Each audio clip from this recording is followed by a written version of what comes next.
এই যে এই রাস্তায় রাম ঠাকুর মন্দির আসলাম যখন একটু দেখতেই হয়। অনেক দিন আগে এসেছিলাম, জাগুলিতে যখন আসলাম এটা দেখেই যায়। খোলা আছে কি না জানি না, খোলা থাকা উচিত, অনেকেই তো থাকেন।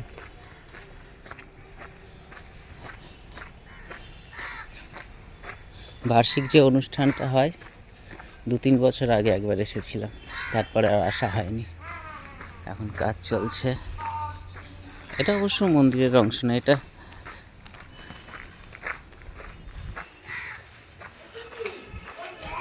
এটা ট্রেনিং জেবিটি সেন্টার সম্ভবত, তার কাজ চলছে।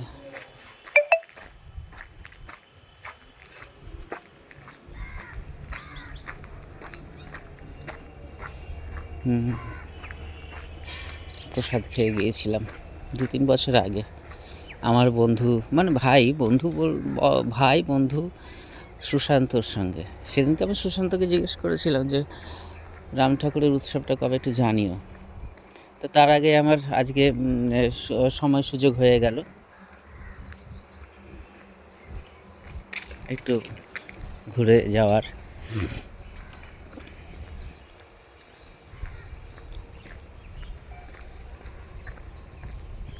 ওই যে মন্দিরের চূড়া দৃশ্যমান।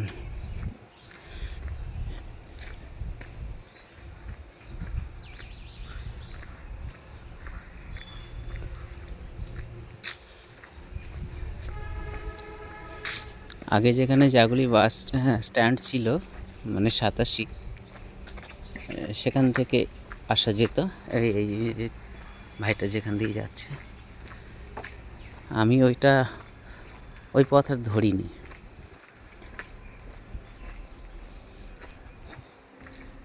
এই যে এখান দিয়ে আমি একটু ঘুরেই আসলাম।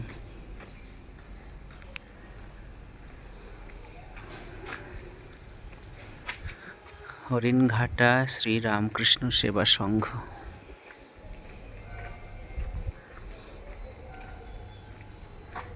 তুলসী পত্র চয়ন হচ্ছে। এই যে আমাদের শ্রী শ্রী সত্যনারায়ণ মন্দির, না কি, হ্যাঁ।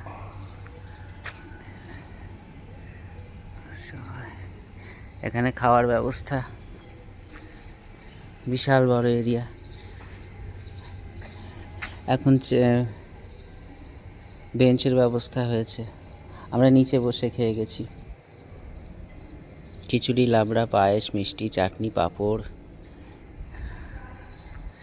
এখন ভেতরে ঢুকতে পারছি না, সময় নেই, পরে দেখাবো আবার।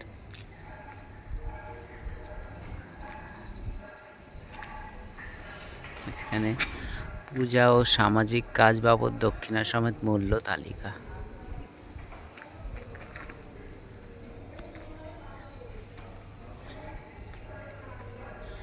বার্ষিক অনুষ্ঠানটা কবে হয় লেখা আছে?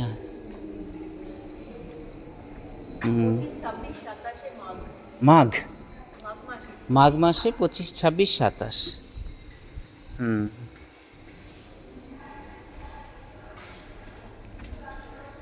ঠিক আছে বন্ধুরা, আবার পরে দেখা হবে।